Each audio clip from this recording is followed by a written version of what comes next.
Ya, dalam nama Tuhan Yesus membawakan sharing firman Tuhan dapat saling berbagi, menasihati dan menguatkan di dalam kebenaran. Judul sharing firman Tuhan hari ini saya bawakan dengan judul taat tapi titik. Mungkin pada saat saya membawakan sharing ini dan kemarin dari bagian audio visual itu membuat flyer ibadah Bapak Ibu ya.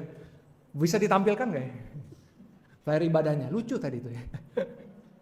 Bapak Ibu bisa lihat ya, ada seekor domba kecil, dia tampaknya ceria sekali ya, dia keluar dari kawanannya. Lihat tuh ya, bunganya bahagia sekali ya. Dia mungkin udah mau digembalakan gitu sama gembalanya, tapi karena ya namanya masih muda ya, wah, ingin eksplorasi Bapak Ibu. Mukanya gembira sekali dan kayaknya pada saat dia keluar dari kawanan itu kayaknya mukanya gembira sekali Bapak Ibu. Pada saat saya melihat itu menarik ya sebenarnya kalau kita dibuat sebagai satu ilustrasi Bapak Ibu. Dan hari ini saya sebelum kita masuk ke dalam pembacaan firman Tuhan, saya juga ingin mengundang Bapak Ibu untuk sama-sama merenungkan ada sebuah ilustrasi Bapak Ibu ya. Ada sebuah ilustrasi itu orang tua yang mengajarkan anaknya itu berenang. Mungkin Bapak Ibu yang sudah punya anak, yang anak-anaknya itu masih kecil-kecil Bapak Ibu ya. Dulu waktu ngajarin berenang bagaimana? Kalau anak saya Bapak Ibu ya, anak saya itu kan umur 1,5 tahun ya. Mau digimanain ajak berenang itu susah sekali Bapak Ibu. Mau kita sambil peluk aja itu mau masuk air itu kayaknya sesuatu hal yang luar biasa takut Bapak Ibu. Nah kalau dari ilustrasi ini saya membaca di dalam cerita ini ada seorang anak usia 3-4 tahun infant lah ya, balita ya. Pada saat itu dia lagi diajak ayahnya itu untuk belajar berenang ya. Dan ayahnya mengatakan Bapak Ibu, ayo lompat ke kolam renang. Pada saat anak itu menatap air kolam renang kan biasanya gede Bapak Ibu ya. Anak itu menatap dengan ragu. Dia berkata dengan suara kecil, "Pak, takut." "Kalau aku tenggelam gimana Pak?" Gitu kan. Dan sang ayah itu tersenyum ya, lalu mengulurkan tangannya dan berkata dengan lembut, "Lompat aja nak, Papa ada di sini. Papa tidak akan membiarkan kamu tenggelam." Anak itu kemudian masih ragu beberapa detik dan pada saat kembali melihat airnya tuh tampaknya dalam ya, tampaknya begitu besar, dia tidak bisa ukur itu kolam dan ia juga tidak tahu tuh bagaimana rasanya pada saat dia akan melompat ya. Mau jantungnya mau copot bagaimana dia juga masih belum tahu karena dia baru pertama kali belajar berenang. Tapi karena ia mengenal ayahnya, karena ia tahu tangan ayahnya itu tidak pernah gagal menangkapnya, akhirnya dia melompat. Dan benar ya, tangan sang ayah itu langsung menyambutnya, meneguhkannya, dan berkata sambil tersenyum, "Lihat, Papa sudah janjikan akan tangkap kamu." Dan sebuah ilustrasi ini memberikan sebuah perenungan di dalam kehidupan kita sebagai orang percaya Bapak Ibu. Ketaatan itu bukan berarti kita sudah mengerti semua Bapak Ibu. Ketaatan itu bukan berarti kita sudah bisa melihat ujungnya. Kita akan jadi seperti apa, kita akan menjadi apa, kita akan seperti apa, tapi ketaatan itu lahir karena kita percaya kepada pribadi yang memerintahkan kita. Anak itu nggak perlu mengerti kedalaman kolam Bapak Ibu ya. Ia hanya perlu mengenal siapa ayahnya dan hari ini juga menjadi sebuah perenungan di dalam kehidupan kita. Seringkali kita melangkah itu dalam hal-hal yang sepenuhnya tidak semuanya kita pahami. Kadang-kadang perintah-perintah Tuhan itu membawa kita keluar dari zona nyaman kita. Kadang-kadang perintah-perintah dan ketetapan Tuhan itu membuat kita harus meninggalkan kebiasaan-kebiasaan lama kita. Dan mungkin seperti anak itu kadang-kadang pada saat kita menerima perintah Tuhan, pada saat kita menerima apa yang Tuhan ingin kita lakukan di dalam kehidupan kita, ada satu keraguan. Ada satu keengganan. Ada satu, Tuhan saya mau sih taat tapi titik-titik banyak gitu. Dan hari ini menjadi sebuah perenungan di dalam kehidupan kita Bapak Ibu. Justru pada saat ada sesuatu hal yang kita tidak mengerti, justru pada saat ada satu hal yang kita tidak tahu bagaimana ujungnya, di sanalah kepercayaan dan iman kita diuji. Bukan pada hal-hal yang mudah Bapak Ibu, tetapi pada hal-hal yang menguji kita, apakah kita sungguh percaya akan kebaikan dan kesempurnaan Allah. Dan hari ini kita akan melanjutkan Bapak Ibu. Tadi di bawah ya biasa ya, saya udah cukup lama ya, udah hampir 1 bulan lebih ya gak membawakan sharing firman Tuhan. Sesi keberapa lagi nih? Sesi keberapa lagi nih pembahasan firman Tuhannya? Kita masih melanjutkan Bapak Ibu ya. Pada kesempatan kali ini di akhir tahun 2025 ini kita akan membahas di dalam kitab 1 Samuel pasal yang ke-15.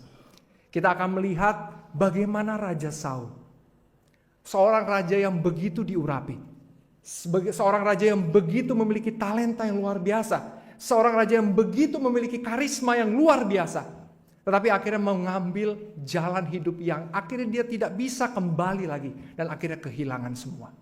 Dan hari ini kita akan melihat Bapak Ibu, melalui kisah ini, Tuhan ingin mengingatkan kita semua bahwa ketaatan itu adalah inti dari kekristenan, inti dari kehidupan kita sebagai umat percaya.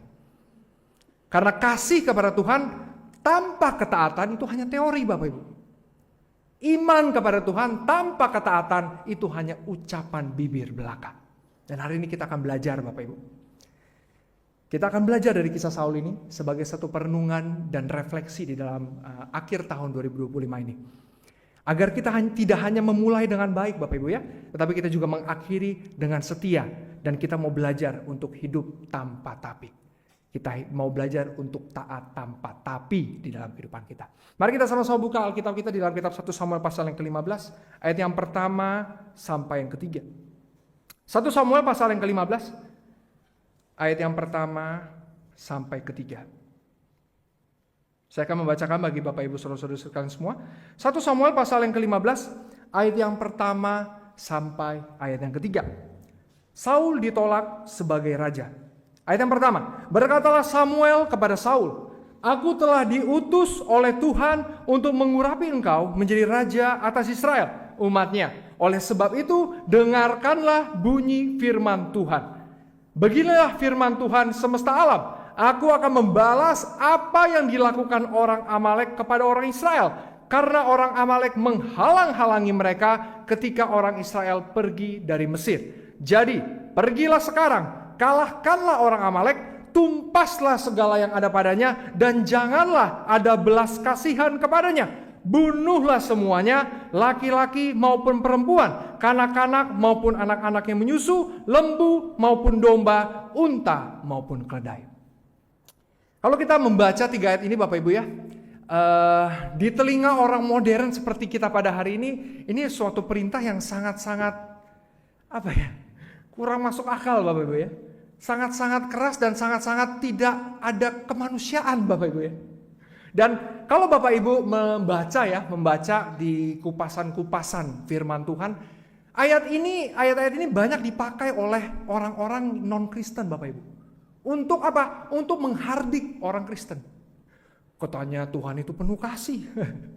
Katanya Tuhan itu maha penyayang. Katanya Tuhan itu maha pengasih di dalam kehidupan kita. Tapi kenapa bisa keluar kata-kata seperti ini?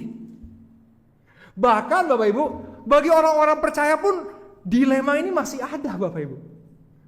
Kenapa Tuhan yang begitu penyayang, Tuhan yang begitu mengasihi bisa mengeluarkan kata-kata seperti ini? Kalau kita mau sama-sama merenungkan di dalam kehidupan kita Bapak Ibu, kita harus mengerti dulu dan kita harus melihat di dalam mata iman, bukan hanya sepotong ayat-ayat tersebut. Kita harus mengerti dulu sejarahnya, siapa Amalek itu.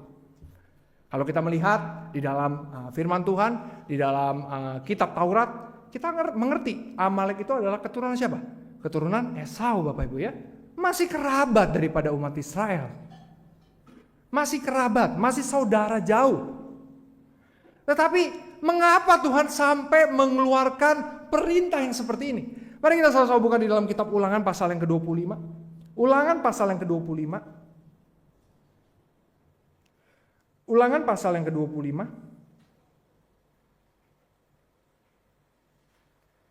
Ayat yang ke-17 sampai ke-18. Ulangan pasal yang ke-25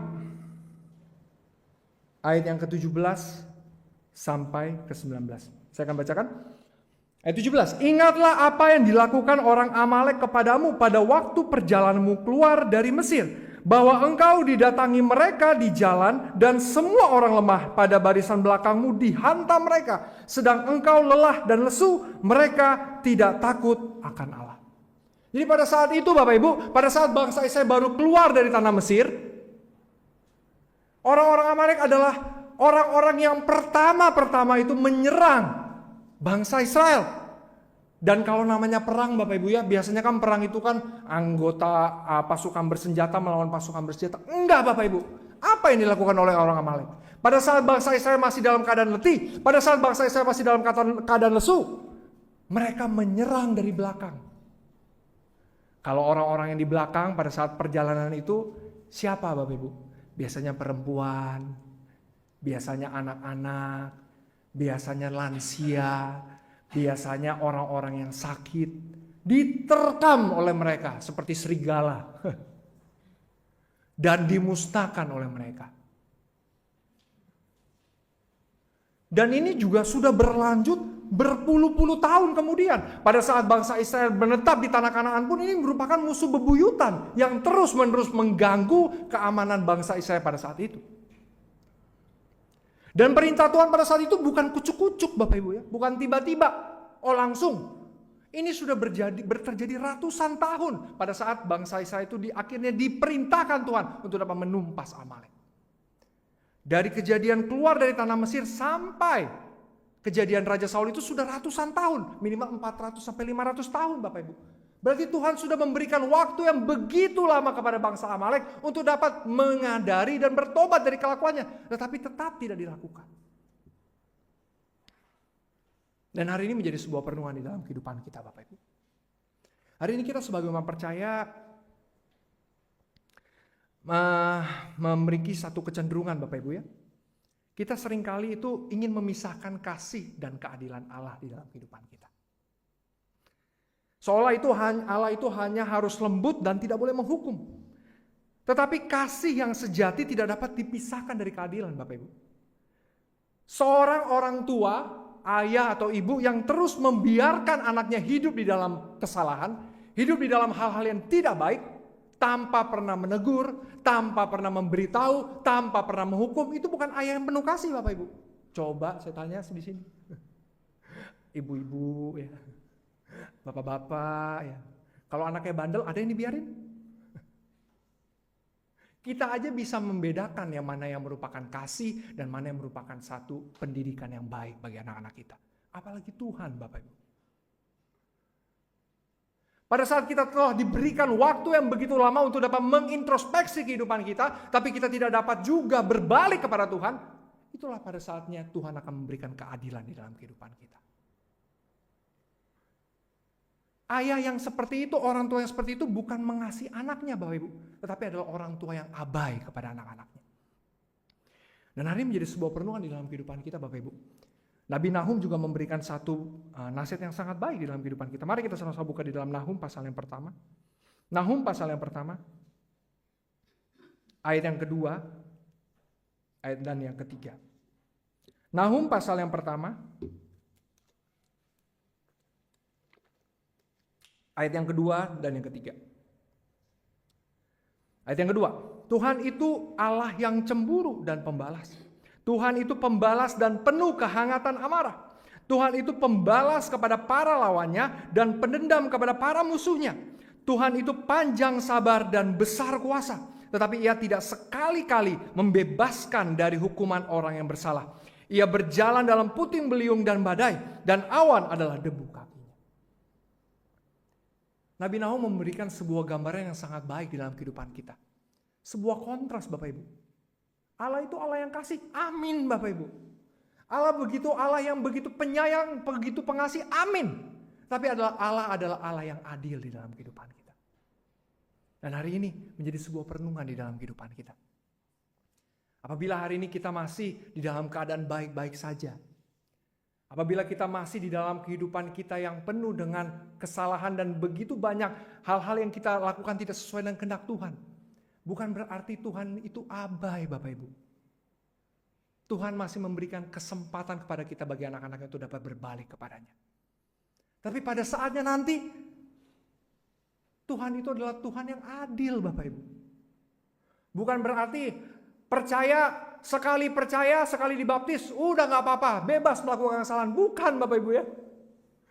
Ada tuh ya kadang-kadang saya dulu di Manado suka lucu Bapak Ibu ya. Di Manado itu kan saya hampir 5 tahun Bapak Ibu ya. Jadi Senin sampai Sabtu itu mereka kan rata-rata Kristen umum ya Bapak Ibu, ibadahnya hari Minggu Bapak Ibu ya. Senin sampai Sabtu itu hura-hura Bapak Ibu. Minggu ke gereja bertobat. Senin sampai Sabtu ulangin lagi tuh ya. Bukan begitu berarti kehidupan kekristenan Bapak Ibu ya. Bukan berarti pada saat kita sudah memiliki satu keselamatan yang Tuhan telah percayakan di dalam kehidupan masing-masing kita, kita bebas melakukan apa saja. Tapi Tuhan terus mencatat itu di dalam kitab kehidupan yang Tuhan punya di dalam kehidupannya. Dan kiranya ini juga menjadi sebuah perenungan di dalam kehidupan kita. Dan apa yang bisa kita renungkan dari kebenaran firman Tuhan ini Bapak Ibu? Hal yang pertama, hari ini kita belajar bahwa ketaatan itu tidak selalu harus mengerti Bapak Ibu. Hal yang pertama, ketaatan itu tidak harus selalu mengerti. Kalau kita membaca tadi ayat yang pertama sampai ketiga, pada saat mungkin Bapak Ibu membaca tanpa saya berikan penjelasan Bapak Ibu, mungkin Bapak Ibu akan bingung. Kenapa ya Tuhan begitu galak, begitu kejam, begitu tidak manusiawi? Mungkin Bapak Ibu akan bertanya di dalam hati. Tapi kan puji Tuhan, ada penjelasannya Bapak Ibu ya. Kenapa akhirnya Tuhan memperlakukan seperti itu bangsa Amalek? Tetapi di dalam kehidupan kekristenan, di dalam kehidupan kita sebagai orang percaya, tidak semuanya ketetapan Tuhan itu bisa dimengerti. Contoh, Tuhan mengatakan ingat dan kuduskan hari Sabat Bapak Ibu ya. Hari Sabat itu hari apa Bapak Ibu? Sabtu ya. Nah sekarang pertanyaannya, kenapa harus Sabtu? Kenapa gak boleh hari lain? Dibaca tuh Alkitab ya. Hari Sabtu itu seperti ini, sejarahnya semuanya dikasih tahu tuh. Contoh lain Bapak Ibu. Di dasar kepercayaan kita, dasar kepercayaan keempat ya Bapak Ibu ya. Dibaptis itu harus seperti apa Bapak Ibu? Dibaptis itu harus di air yang hidup, dengan kepala menunduk, dan segenap tubuh diselamkan ke dalam air. Repot amat ya Yesus jati. Dijelasin tuh ya, ada semuanya tuh. Di dalam kitab Injil semuanya dijelaskan dengan sangat terperinci. Tapi apakah semua orang percaya? Enggak Bapak Ibu. Enggak. Tidak semua orang percaya akan itu Bapak Ibu. Kenapa harus begitu? Kan Tuhan itu kan maha kuasa. Apakah memang harus dengan cara seperti itu kita dibaptis baru kita mendapatkan keselamatan? Waduh. Makanya pada saat berapa waktu lalu ya, kalau kita mendengarkan khotbah dari pendeta Elihu ya, pada saat dia menginjili ibu-ibu itu di Semarang ya, saya lucu Bapak Ibu. Dan benar banyak orang yang seperti itu Bapak Ibu. Pendeta menginjili malah disuruh bertobat Bapak Ibu. Dan itulah yang terjadi dalam kehidupan kita. Tidak semuanya itu ada penjelasannya. Enggak ada.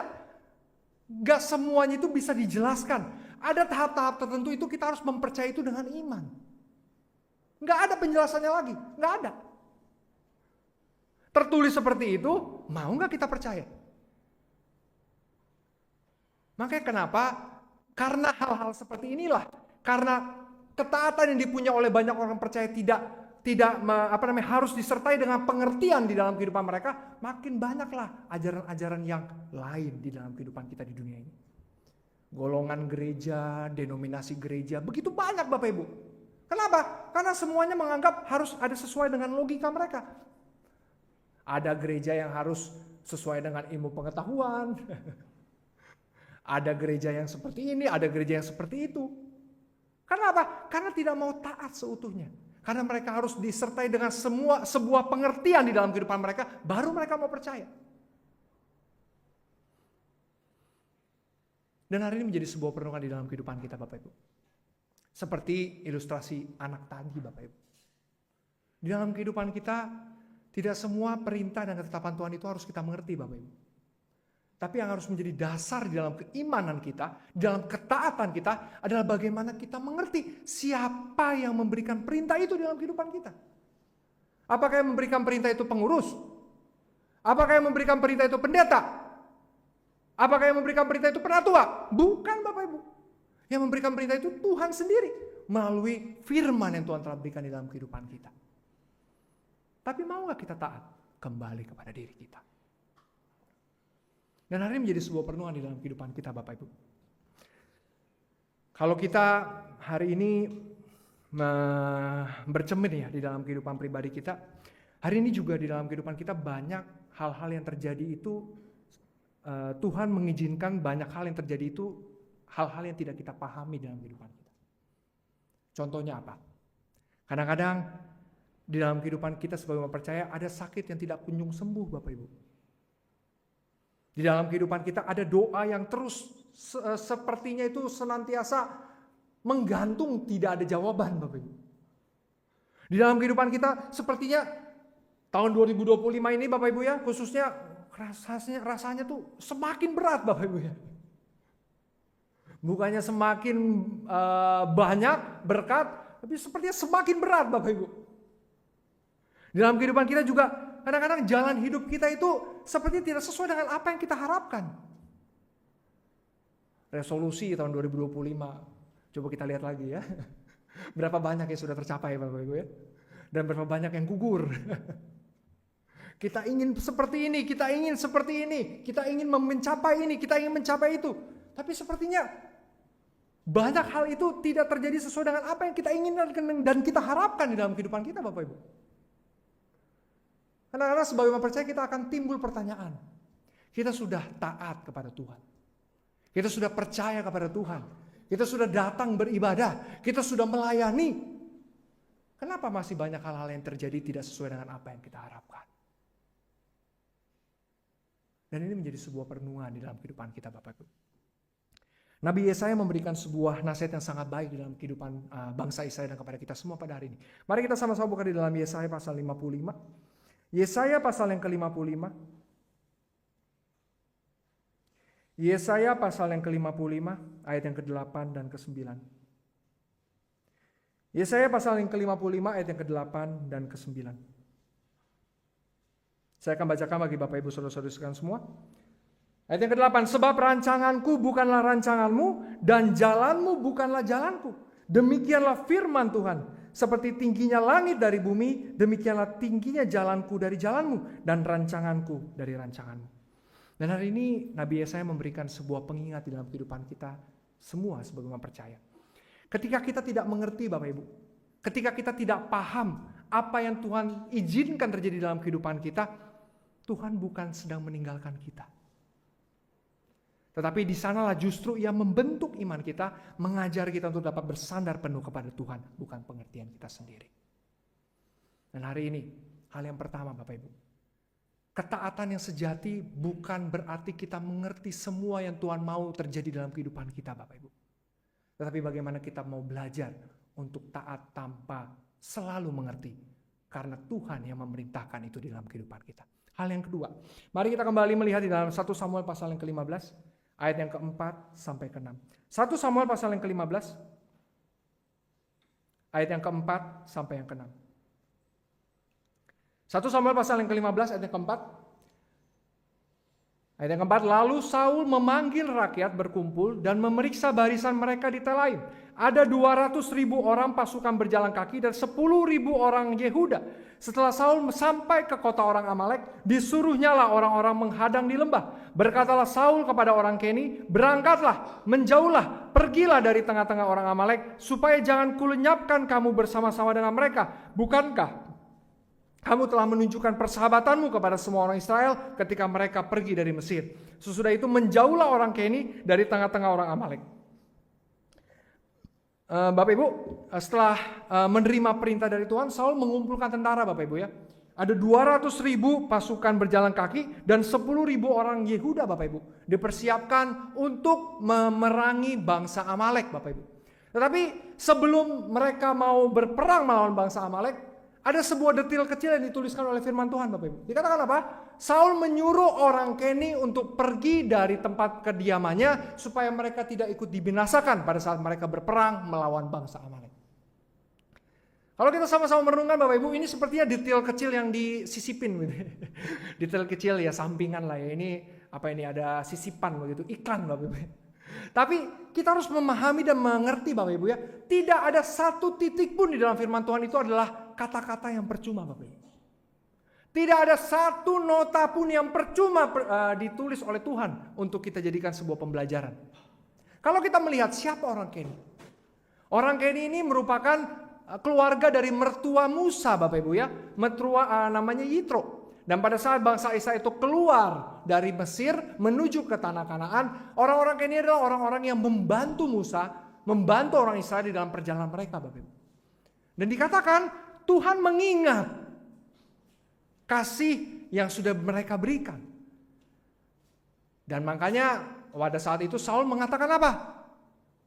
Kalian pergi dari tempat kediamanmu supaya kalian jangan turut binasa pada saat kami membinasakan Amalek. Dan hal ini menjadi sebuah perenungan di dalam kehidupan kita Bapak Ibu. Ketaatan sejati yang kedua. Apa itu ketaatan sejati yang kedua? Ketaatan sejati tidak dapat dipisahkan dengan siapa kita berjalan. Saya ulangi Bapak Ibu, ketaatan sejati tidak pernah bisa dipisahkan dengan siapa kita berjalan. Dan hari ini kalau kita mau sama-sama merenungkan di dalam kehidupan kita Bapak Ibu. Pergaulan itu ya, lingkungan kita di dalam kehidupan itu sangat berpengaruh di dalam berbagai aspek kehidupan Bapak Ibu. Kalau Bapak Ibu punya anak-anak ya, salah satu hal yang sangat mempengaruhi potensi akademik, potensi emotional quotient, intelligent quotient, itu semua tuh banyak tuh Bapak Ibu. Salah satu yang paling berpengaruh itu apa? Pergaulan Bapak Ibu. Ya. Pergaulan itu sangat-sangat penting. Dan Alkitab mengatakan apa masalah pergaulan Bapak Ibu? Kita sama-sama buka di dalam kitab 1 Korintus pasal 15. 1 Korintus pasal yang ke-15. 1 Korintus pasal yang ke-15 ayat yang ke-33. Rasul Paulus memberikan nasihat kepada jemaat di Korintus dan kepada kita semua pada hari ini Bapak Ibu. 1 Korintus pasal yang ke-15 ayat yang ke-33. Dikatakan,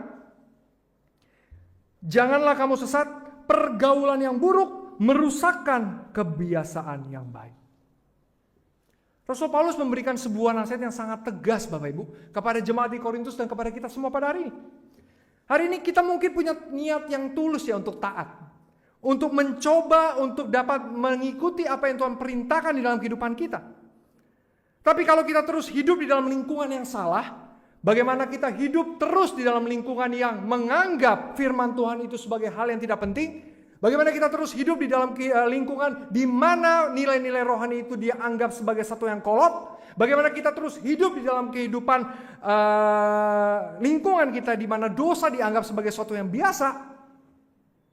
Lambat laun Bapak Ibu, perlahan namun pasti, hal itu tidak akan bisa membuat kita terus di dalam ketaatan yang hakiki yang Tuhan inginkan di dalam kehidupan kita.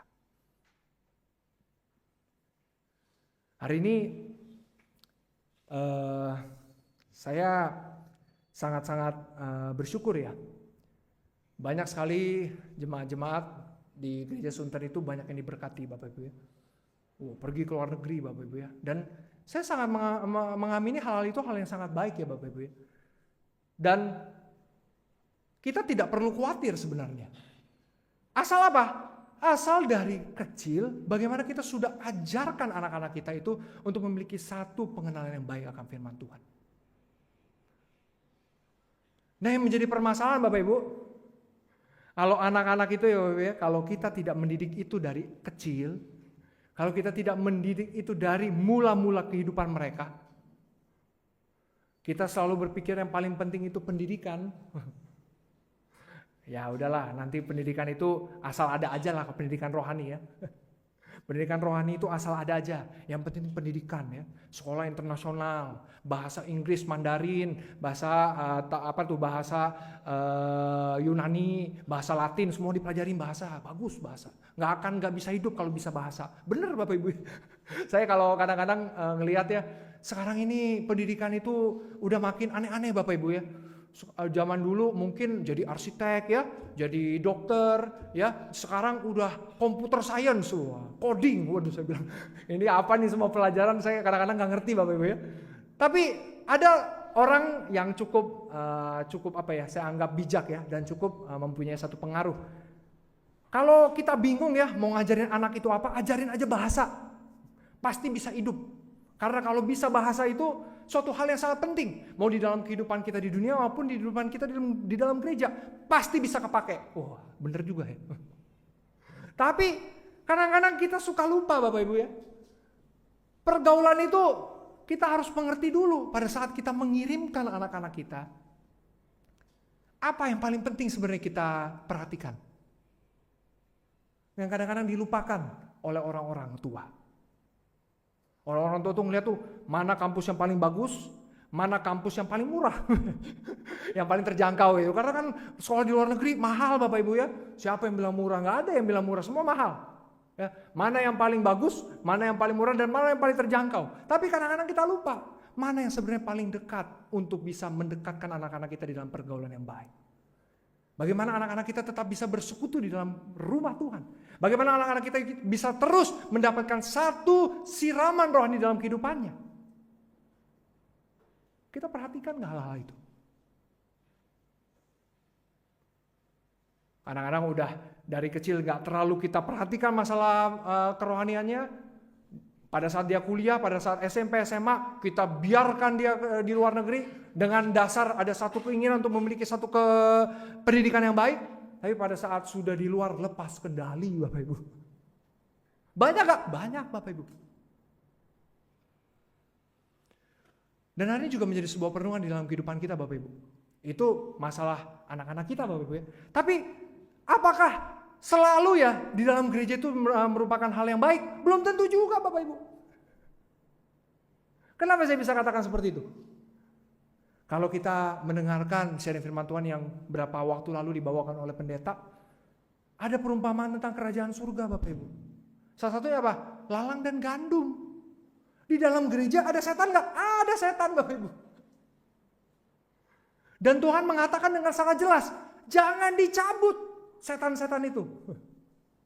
Karena apa? Karena orang-orang yang gandum itu bisa juga tercabut. Jadi setan itu ada nggak di gereja? Ada Bapak Ibu. Yang menjadi pertanyaan, siapa setannya? Jangan sampai kita yang jadi setan Bapak Ibu. Nah itu yang jadi pertanyaan kan. Dan jadi perenungan di dalam kehidupan kita. Kapan itu bisa dipisahkan lalang dan gandum itu? Pada saat Tuhan datang. Pada saat kita kembali. Berpulang kepada Tuhan. Itu bisa dibedakan kita lalang atau gandum. Ada isinya atau enggak? Itu kan. Jangan berarti kalau pergaulan yang baik itu harus di gereja. Belum tentu Bapak Ibu. Kita harus waspada. Bukan berarti di gereja udah pasti suci, udah pasti kudus. Belum tentu. Tapi bagaimana kita mencoba di dalam kehidupan kita, keimanan kita belajar bagaimana kita dapat memisahkan diri dari hal-hal yang tidak baik di dalam kehidupan kita. Seperti yang Nabi Yeremia beritakan kepada orang-orang pembuangan di Babel, Bapak Ibu. Di dalam kehidupan di Babel itu jangan orang itu menyendiri, tidak bisa berkontribusi, tetapi bagaimana mereka bisa berkontribusi dan berintegrasi dengan kehidupan di Babel. Disuruh apa? Bekerja, punya rumah, nikah, punya anak. Artinya apa? Berintegrasilah dalam kehidupan kita di dunia. Bukan berarti kalau begini pergaulan di gereja aja jadi pendeta semua. Bukan begitu Bapak Ibu ya. Kalau jadi pendeta, kalau ada yang mau jadi pendeta, puji Tuhan. Tapi bukan berarti semuanya kita tidak bisa berintegrasi dengan kehidupan kita di dunia. Tapi bagaimana kita mengerti dasar kebenaran yang Tuhan ingin kita lakukan di dalam kehidupan kita. Dan hari ini menjadi sebuah perenungan di dalam kehidupan kita Bapak Ibu. Bagi Bapak Ibu, saudara-saudari yang memiliki anak-anak, pentingkanlah pendidikan kerohanian bagi anak-anak kita. Dan bagi kita yang sudah dewasa Bapak Ibu, jangan sampai nanti kita jadi lalang-lalang Bapak Ibu. Dan saya di sini bukan berarti saya menghakimi, enggak Bapak Ibu. Saya pun berwaspada diri. Jangan sampai nanti Tuhan datang kedua kali, saya adalah setannya Bapak Ibu. Kita sama-sama berjuang di dalam kehidupan kita. Bagaimana kita pada akhirnya menjadi gandum-gandum yang menjadi kemuliaan nama Tuhan. Hal yang ketiga Bapak Ibu. Ketaatan sejati apa yang Tuhan inginkan di dalam kehidupan kita? Mari kita sama-sama buka di dalam kitab 1 Samuel pasal yang ke-15. 1 Samuel pasal yang ke-15. 1 Samuel pasal yang ke-15 ayat yang ke-7 sampai ke-9. 1 Samuel pasal yang ke-15 ayat yang ke-7 sampai ke-9. Ayat yang ke-7, lalu Saul memukul kala orang Amalek mulai dari Hawilah sampai ke Syur yang di sebelah timur Mesir. Agag, raja orang Amalek, ditangkapnya hidup-hidup, tetapi segenap rakyatnya ditumpasnya dengan mata pedang. Tetapi Saul dan rakyat itu menyelamatkan Agag dan kambing domba dan lembu-lembu yang terbaik dan tambun. Pula anak domba dan segala yang berharga, tidak mau mereka menumpas semuanya itu. Tetapi segala hewan yang tidak berharga, yang buruk, itulah yang ditumpas mereka. Hal yang ketiga yang kita mau sama-sama pelajari dan kita renungkan di dalam kehidupan kita. Ketaatan sejati adalah ketaatan yang seutuhnya, Bapak Ibu. Bukan ketaatan yang dipilih-pilih. Saya ulangi, ketaatan sejati adalah ketaatan yang seutuhnya, bukan ketaatan yang dipilih-pilih. Kalau kita melihat di sini Bapak Ibu ya, setelah mereka memisahkan orang Kedi dan memerangi bangsa Amalek, Alkitab mencatat Saul akhirnya membunuh semuanya tetapi menyelamatkan Agag dan yang terbaik dari kambing domba dan lembu sapi. Segala yang baik itu mereka tidak tumpas, tetapi segala yang hina, segala yang lemah itu ditumpas mereka. Dan disinilah Bapak Ibu muncul sebuah tragedi besar di dalam kehidupan Raja Saul. Di mana Saul akhirnya mengambil jalan yang akhirnya tidak ada putar baliknya Bapak Ibu. Dan akhirnya dia kehilangan semuanya. Dan hari ini menjadi sebuah perenungan di dalam kehidupan kita Bapak Ibu. Ketaatan yang dipilih-pilih itu sebenarnya bukan ketaatan. Tetapi apa? Tetapi bentuk lain dari pemberontakan yang dibalut oleh religiusitas. Ketaatan yang dipilih-pilih itu bukan ketaatan Bapak Ibu. Tetapi ketaatan yang dibalut dengan sebuah omon-omon belaka Bapak Ibu. Dan hari ini menjadi sebuah perenungan di dalam kehidupan kita Bapak Ibu. Hari ini banyak gak umat percaya seperti ini? Banyak. Contoh. Ya. Hari ini saya sangat bersyukur ya, banyak sekali muda-muda kita ya, muda-mudi kita. Kita sedikit kuis lah. Hari Sabat itu hari apa Bapak? Hari apa adik-adik?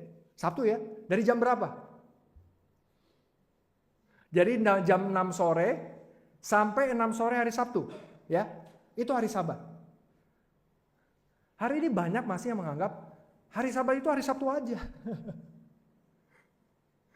Ada loh umat percaya, gereja Yesus Sejati menganggap seperti itu Bapak Ibu. Makanya dia kadang-kadang mungkin ada kesibukan, tapi ada juga yang tidak mau memang. Udahlah, hari Sabat itu hari Sabtu aja. Ada yang seperti itu Bapak Ibu. Contoh lain.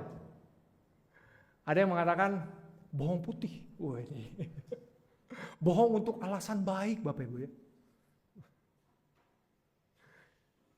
Jadi ada di dalam kehidupan kita sebagai orang percaya kadang-kadang kita tuh memilih-milih mana yang kita mau taati, mana yang tidak mau kita taati. Dan bahayanya apa Bapak Ibu? Orang-orang seperti ini menganggap apa yang mereka lakukan itu sebagai satu ketaatan.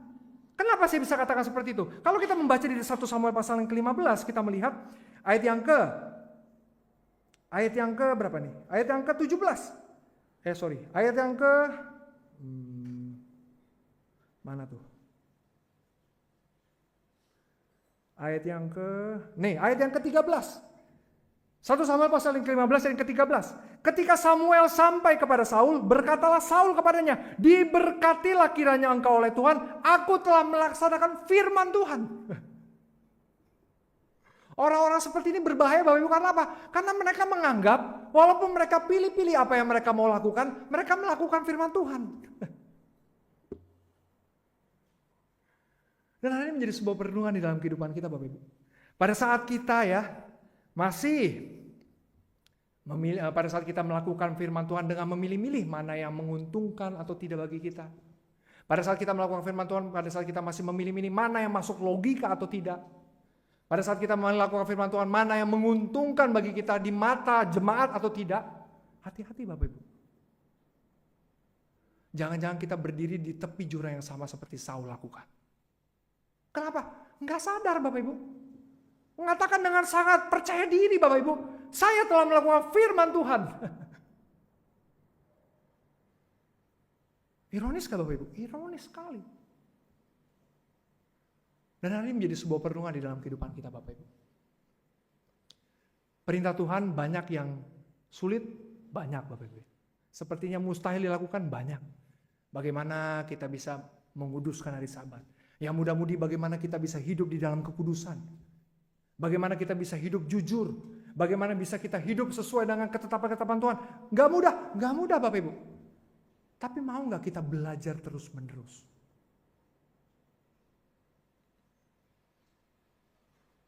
Dan yang menarik apa Bapak Ibu? Hal yang terakhir Bapak Ibu ya. Apa yang menarik? Amalek yang tidak kita tumpas pada hari ini, dosa-dosa kecil yang kita anggap sebagai satu hal yang tidak tidak akan berefek, hal-hal yang kita anggap tidak akan memiliki satu efek besar di dalam kehidupan kita, nantinya akan menjadi sebuah bencana di dalam kehidupan kita. Apa buktinya? Mungkin ini trivia ya buat muda-mudi kita ya. Siapa yang tercatat di dalam Alkitab yang akhirnya mengatakan orang Amalek itu menjadi bencana di dalam kehidupan bangsa Israel? Pernah kita baca kitab Ester? Haman itu orang apa? Orang Agag Bapak Ibu. Keturunan Agag. Kita tahu kisah di Ester Bapak Ibu. Bagaimana bangsa Israel itu hampir punah gara-gara Haman. Dikatakan dengan jelas Bapak Ibu, orang Agag. Dan saya yakin dan percaya dikatakan hanya Agag yang tidak dibunuh oleh Saul. Ternyata enggak Bapak Ibu. Kenapa saya bisa yakin? Karena kalau kita membaca di dalam kitab 2 Samuel pasal yang pertama, pada saat Saul di tengah-tengah peperangan yang hampir mau mati, dia dibunuh oleh siapa Bapak Ibu? Tahu nggak? Kita sama-sama buka di dalam 2 Samuel pasal yang pertama. 2 Samuel pasal yang pertama. 2 Samuel pasal yang pertama. Ayat yang ke-8 sampai ke-9. 2 Samuel pasal yang pertama, ayat yang ke-8 sampai ke-9. Ayat yang ke-8. Ia bertanya kepadaku, siapakah engkau? Jawabku kepadanya, aku seorang Amalek. Lalu katanya kepadaku, datanglah kemari dan bunuhlah aku, sebab kekejangan telah menyerang aku, tetapi aku masih bernyawa. Amalek yang tidak kita tumpas pada hari ini, nanti akan membunuh kita. Dan hari ini menjadi sebuah perenungan di dalam kehidupan kita Bapak Ibu. Kadang-kadang kita merasa, ini hal-hal yang kecil, nggak usah terlalu fanatik lah gereja. Hal-hal begini, nggak usah terlalu dipusingin lah, gereja itu fanatik banget sih. Dikit-dikit gak boleh, dikit-dikit gak boleh. Dikit-dikit Alkitab, dikit-dikit Alkitab. Jelas Bapak Ibu. Mengatakan apa? Saya sudah tumpas Amalek itu. Akhirnya apa? Dia mati di tangan Amalek. Dan hari ini menjadi sebuah perenungan di dalam kehidupan kita Bapak Ibu. Kompromi-kompromi kecil di dalam kehidupan kita. Dosa-dosa kecil di dalam kehidupan kita. Hal-hal yang kita sepertinya anggap itu sebagai hal-hal yang tidak berpengaruh di dalam kehidupan kerohanian kita. Pada saat itu tidak sesuai dengan kebenaran firman Tuhan. Jangan lakukan itu. Tinggalkan itu. Tumpas itu. Pada saat kita mencoba untuk berdamai dengan dosa-dosa itu Bapak Ibu. Ini bukan kebetulan Bapak Ibu. Ini satu hukum pasti. Dosa-dosa itu akan menjadi satu bencana yang memisahkan kita daripada kasih karunia Tuhan. Ini bukan kata Ivan Bapak Ibu. Kata Alkitab Bapak Ibu. Dan ini menjadi sebuah hal yang sangat baik untuk sama-sama kita renungkan. Dalam menyongsong tahun 2026 Bapak Ibu. Di akhir tahun 2025 ini kita kembali merefleksikan kehidupan kita. Ketaatan seperti apa yang kita punya di dalam kehidupan kita sebagai umat percaya. Apakah ketaatan kita sudah memiliki satu ketaatan yang tidak harus mengerti semuanya Bapak Ibu. Tapi mengimani Tuhan tahu yang terbaik untuk hidup kita. Apakah ketaatan kita sudah melakukan pemisahan kehidupan kita daripada dunia Bapak Ibu? Atau kita terus-menerus masih ingin terus menikmati indahnya dunia ini? Atau yang ketiga, apakah ketaatan kita sudah merupakan satu ketaatan yang seutuhnya, bukan ketaatan yang dipilih-pilih? Dan kiranya Bapak Ibu, firman Tuhan ini bisa menjadi sebuah pengingat dan menjadi sebuah kekuatan dan seutuhnya menjadi kemuliaan nama Tuhan. Amin.